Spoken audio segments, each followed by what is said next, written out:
ആശ്വാസ്യ സംഘത്തിൽ കുടുക്കാൻ ശ്രമിക്കുന്നതിനിടെയാണ് ഗ്രീഷ്മ പിടിയിലായത്.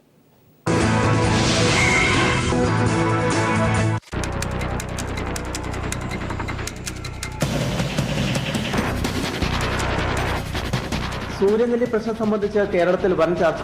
മറ്റൊരു പെൺവാണിഭ സംഘത്തിലെ പ്രധാന കണ്ണി കൂടി പിടിയിലായിരിക്കുന്നത്.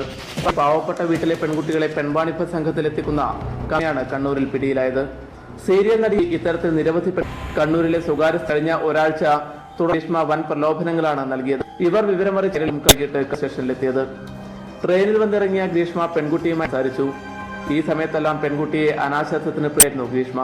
സ്ഥാപനത്തിലെ ജീവനക്കാർ വനിതാ പോലീസ് സംഘം റെയിൽവേ സ്റ്റേഷനിലെത്തി. ഗ്രീഷ്മയെ കസ്റ്റഡി വിശദമായ ചോദ്യം ചെയ്യലിന് ശേഷം ടൗൺ പോലീസ് കേസ് രജിസ്റ്റർ ചെയ്തു. അനാശാസ്യ പ്രവർത്തനത്തിൽ പ്രേരിപ്പിച്ച കുറ്റവിളിച്ചാണ് കേസ്. കേരളത്തിൽ നടക്കുന്ന സംഭവങ്ങളിൽ കാട്ടിയ ധൈര്യം കൊണ്ടാണ് ഈ സംഭവം വാർത്തയായത്. പീഡനവും പെൺവാണിഭവുമെല്ലാം സജീവ ചർച്ചയായി നിൽക്കുന്ന കാലത്താണ് ഇത്തരം സംഭവങ്ങൾ ആവർത്തിക്കുന്നത്.